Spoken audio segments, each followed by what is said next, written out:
গৃহিণীর এই চ্যানেলে তোমাদের সবাইকে জানাই অনেক স্বাগত। কেমন আছো তোমরা? আশা করি বেশ ভালো আছো, আমরাও বেশ ভালো আছি। এখন বাজে সকাল 10:30, তাই তো দেখলাম। হ্যাঁ, সকাল 10:30। আজকেও সকাল 10:30 থেকে ব্লগটা শুরু করছি। আর আজকে খাটের ওপর বসে বসে ব্লগটা শুরু করছি। সাধারণত তোমরা দেখেছো আমি রান্নাঘর থেকে ব্লগটা শুরু করি, আজ খাটের ওপর বসে বসে ব্লগটা শুরু করছি। সমস্ত কাজ হয়েছে এটা মনে করছে, একদমই না, কোনো কাজই হয়নি, কিন্তু আমি খাটের ওপর বসে আছি এখন। এত লেট হয়ে গেছে কেন বলো তো? সকালবেলা রায়ের মতো বেরিয়ে গেছে, যা যা করণীয় সেগুলো করে টোরে দিয়ে ওকে পাঠিয়ে দিয়েছি। তারপরে নিজের শরীরেরও তো একটু যত্ন নিতে হয়, বলো? বয়সটা তো হচ্ছে, এখনও মেয়ের বিয়ে দেওয়া বাকি, নাতি নাতনিদের মানুষ করা বাকি, কত কাজ। তার জন্য একটুখানি শরীরচর্চা করি সকালবেলাতে, সকাল বলবো না, বেলাতে রাই বেরিয়ে যাওয়ার পর তারপরে কাজ করতে করতে অনেকটাই লেট হয়ে গেছিলো। তাই এই তো তোমার এই 15-20 মিনিট হবে ওই ব্যায়াম করে তারপরে উঠলাম। উঠে নিজের ব্রেকফাস্টটা রেডি করে নিয়ে বসলাম। আজও কিছু ব্রেকফাস্ট বানাইনি নিজের জন্য, ওই যা ঘরে ছিল সেটাই টুকিটাকি নিয়ে পেটটা এখন ভরানো নিয়ে কথা, তারপর ঘরের সমস্ত কাজ করব। তাই ভাবলাম আরাম করে আগে ব্রেকফাস্টটা সেরে নিই, তারপর কাছে হাত দেবো। এখন তো আর কোনো ঝামেলা নেই, রাই বেরিয়ে গেছে, নিজের আপন মনে কাজ করতে থাকবো, তা যতটা বাজে বাজুক। কিন্তু জানো তো, বেলা হয়ে গেলেই আমার ঘুম পেয়ে যায়। কাজ করব কি, তখন কাজ করতে করতে ঘুম পেয়ে যায়। যেহেতু সকালে উঠি, আমার দুপুরবেলা আসলেই ঘুম পেয়ে যায়, তখন আর মনে হয় না কাজ করি। তার জন্য একটু তাড়াতাড়ি করার চেষ্টা করছি। যাই হোক, যা হবে দেখা যাবে, কিন্তু শরীরচর্চাটা তো মেন, বলো? বয়সটা হচ্ছে, এখন শরীরচর্চার দিকেও মন দিতে হবে। আর সারাক্ষণ তো সংসার ধর্ম এসব করলে চলবে না, এগুলোকে ঠিক রাখতে গেলে নিজের শরীরেরও যত্ন নিতে হবে। তোমরাও কিন্তু নিও নিজের শরীরের যত্ন, তবেই তো তোমার ভালোবাসার মানুষদের ঠিক রাখতে পারবে তুমি, তাই না? চলো, অনেক জ্ঞান দিয়ে দিলাম, এবার ব্রেকফাস্টটা করে নিই। আজ আমার ব্রেকফাস্টে কী আছে চলো একবার দেখে নেবে। একদম সিম্পল ব্রেকফাস্ট। এটা হলো তোমার জুসটা, যেটা সকালবেলা গরম জল দিয়ে খাই, আজকে খেতে ভুলে গেছি। আর এখন জানো তো ঠান্ডা জল দিয়েই খাচ্ছি, কারণ গরম জল দিয়ে খেলে তোমার গরমের মধ্যে আরও অস্বস্তি বোধ হচ্ছে। আর এটা হলো কালকের পাউরুটিটা, সেটা তো রাই অর্ধেক খেয়েছিল আর খাইনি, তা সেটাই এখন আমি নিয়ে নিলাম। আর নিয়েছি দুটো কলা, এখানে হয়েছে তরমুজ। চলো তাহলে ব্রেকফাস্টটা এবার করে নিই, তারপরে ঘরের সংসারের কাজে হাত দেওয়া যাক। এখন রান্না করবো তোমার কচুর লতি। তা লতি তো কালকে কেটে রেখেছিলাম, এই যে। আর এখানে কড়াইতে গরম জল বসিয়েছি আর লবণ দিয়ে দিয়েছি। এখন লতিটা দিয়ে দেবো, একটু ভাপ দিয়ে নেব যাতে গলাটা না চুলকায়। যাদের লতি বা কচু জাতীয় জিনিস খেলে গলা চুলকায়, তারা একটু এরকম ভাপ দিয়ে নেবে, তাহলে আর গলা চুলকাবে না। অনেকে ভাপ না দিয়ে সরাসরিও করে, কিন্তু আমি একটু ভাপ দিয়েই করি। কচু জাতীয় যে কোনো জিনিস একটু ভাপ দিয়েই করি, তাহলে গলা চুলকানোর ভয়টা একদমই থাকে না। এটা একটু সেদ্ধ হতে থাকুক, ততক্ষণে আমি ঘরের বিছানাটা তুলে আসি।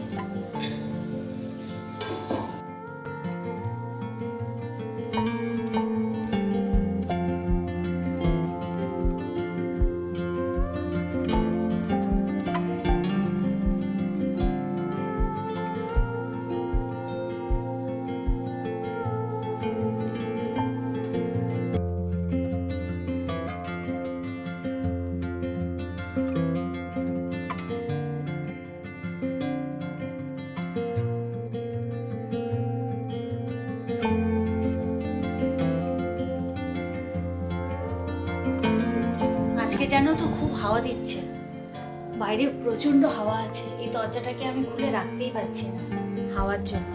সকালবেলা দেখেছি জামা কাপড় ধুয়ে দিয়েছিলাম, সেইগুলো শুকিয়েও গেছে, রোদও আছে ভালো, আর হাওয়া দিচ্ছে, দেখছি কি সুন্দর। ভাবছি জামা কাপড়গুলো তুলে ঘরে নিয়ে রাখি, পরে এগুলো সময় সুযোগ বুঝে গুছিয়ে নেব। রোদে তো বেশিক্ষণ রাখাও যায় না, জামা কাপড়ের রং চটে যায়। আজকে জানো তো, আজকেও দেখো কত ফুল ফুটেছে, অনেক ফুল ফুটেছে। আমার পুজোর ফুল জোগাড় হয়ে যাচ্ছে, বুঝছো?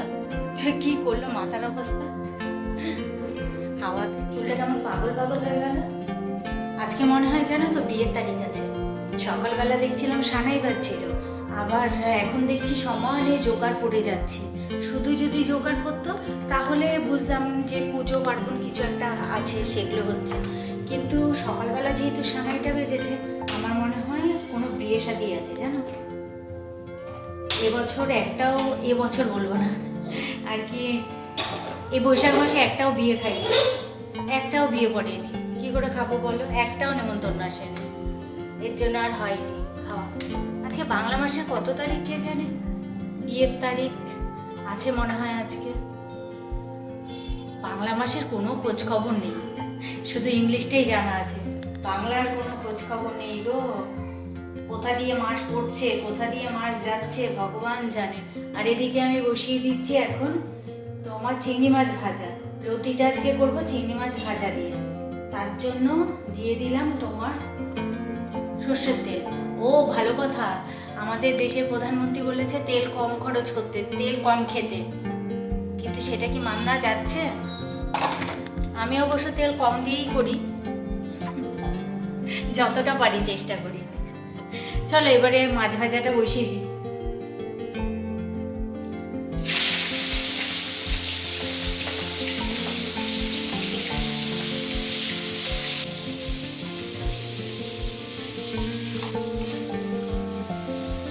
চিংড়ি মাছ ভাজার তেলের মধ্যে দিয়ে দিলাম কালো জিরে, লতিগুলো এবারে দিয়ে দিলাম চেরা কাঁচা লঙ্কা, পরিমাণ মতো লবণ, পরিমাণ মতো হলুদ। এবার এটাকে একটু ভাজা ভাজা করে নেব।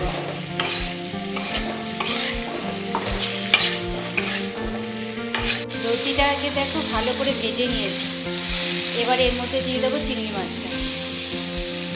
এর মধ্যে কিন্তু কোনো মশলাপাতি কিছুই পড়বে না, শুধু হলুদ, লবণ আর কাঁচা লঙ্কা, ব্যাস। এইভাবে একবার করে খেয়ে দেখবে, দারুণ লাগে। এটা আমার শাশুড়ি মার রেসিপি, দারুণ টেস্টি। ওনার রান্না নিয়ে কোনো কথা হবে না, এত দারুণ ওনার রান্না।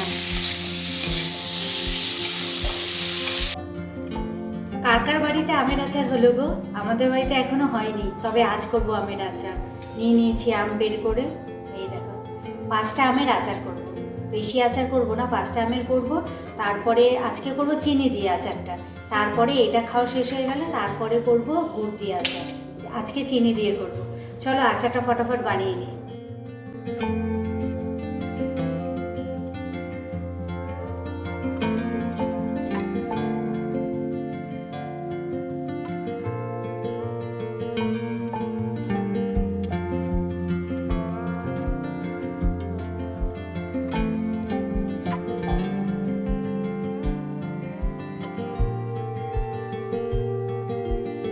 আমগুলো না আমি খোসা ছাড়িয়ে এরকম ছোট ছোট করে কেটেছি।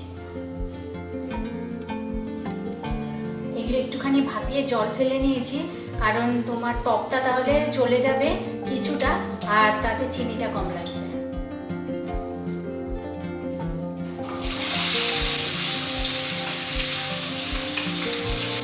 যা যা মশলা লাগবে এখানে সব আমি ড্রাই রোস্ট করে নিয়েছি। এবার এটাকে আমি গুলিয়ে নেবো। আজকে যে আমের আচারটা করছি, আমি যে আমের আচার বানাই সেইভাবে করছি না, আজকে করছি ইউটিউবে একটা আমি দেখেছিলাম আমের আচার বানানো, সেটা আমার খুব পছন্দ হয়েছিল, তা সেইভাবেই আজকে বানাচ্ছি। যদি খেতে ভালো হয় তাহলে তোমাদের কাছে তা শেয়ার করবো যে কীভাবে আমি বানিয়েছি।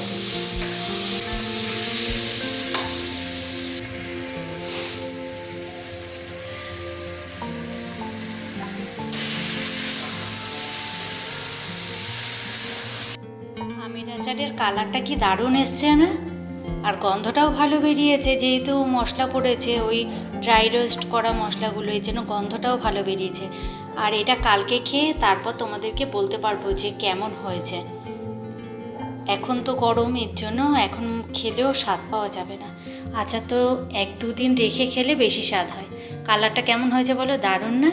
এখন খেতে কেমন হবে সেটা তোমাদেরকে কালকে জানাবো। আমার ভিডিওতে যা কমেন্টস পড়ে, যে যা প্রশ্ন করে, আমি চেষ্টা করি তাকে সেই কমেন্টসের মাধ্যমেই উত্তরটা দেওয়ার। আমার কোনো ফোন নেই এক্সট্রা, এই একটা ফোনই, এটা দিয়েই আমি ভিডিও করি, এটা দিয়েই সবাইকে কমেন্টে রিপ্লাই দিই। একটা ফোন থাকার জন্য ভিডিওতে কমেন্ট পড়ে তার রিপ্লাই আর দিতে পারি না। দুদিন আগে একটা ভিডিওতে কমেন্ট এসছে, সেটা আমি কমেন্টের মাধ্যমে রিপ্লাই দিতে পারবো না, কারণ এটা কমেন্টে রিপ্লাই দেওয়ার মতো উনি কমেন্ট করেনি। তার জন্য ভাবলাম এটা ভিডিওর মাধ্যমে উত্তরটা দিই। ওই দিদিভাইয়ের প্রশ্ন ছিল, তোমার সব ভিডিও আমি দেখি, কিন্তু কোনো ভিডিওতেই তোমাকে শাখা পলা অবস্থাতে দেখিনি, তুমি কেন পড়ো না? কিছু মনে না করলে এই প্রশ্নের উত্তরটা দিও। প্রথমেই বলি, দিদিভাই আমার সব ভিডিও দেখার জন্য অনেক ধন্যবাদ। আমার মেয়ে যখন 11 ক্লাসে পড়ে তখন ওর বাবা মারা গেছে, তার জন্যই পড়ি না। গাছের যা ফুল ফুটছে জানো তো, সব ঠাকুরের চরণে দেওয়া যাচ্ছে। শ্যাম্পু করেছি, চুলটা এখনো ভেজা, চুল দিয়ে জল পড়ছে বলে এটা বেঁধে রেখেছি। আর চলে এসছি এখন খেতে, খিদে পেয়ে গেছে প্রচুর। ইঁচড় চিংড়ি রয়েছে আর এদিকে তোমার লতি চিংড়ি রয়েছে। ইঁচড় চিংড়ি আবার লতি চিংড়ি দুটোই আজকে। কালকে ইঁচড় যা করেছিলাম না, অনেকটাই ছিল, তা আজকে আমাদের এই বেলাটা হয়ে গেছে, তার জন্য আজকে শুধু করেছি লতি চিংড়ি, ব্যাস এইটাই শুধু আজকে রান্না, আর কিছু না। ও টকটা নিতে ভুলে গেছি, দেখো টকও রয়েছে, কালকে তো অনেকটাই টক করেছিলাম, টকটাও রয়েছে, টকটা নেব। আর এই হলো আজকে আমার দুপুরের মেনু। চলো তাহলে আজকের ভিডিওটা এখানেই শেষ করছি। তোমাদের সাথে দেখা হচ্ছে আবার আগামীকাল একটা নতুন ব্লগের সঙ্গে। তোমরা সবাই ভালো থেকো, সুস্থ থেকো আর সাবধানে থেকো। আর ভিডিওটা যদি ভালো লেগে থাকে তাহলে প্লিজ একটা লাইক, একটা কমেন্ট করে দিও, আর সাবস্ক্রাইব করে আমার পাশে থেকো। আর পাশে থাকা বেল আইকনটি প্রেস করে দিও, যাতে আমি ভিডিও ছাড়ার সাথে সাথে তোমার কাছে তার নোটিফিকেশান চলে যেতে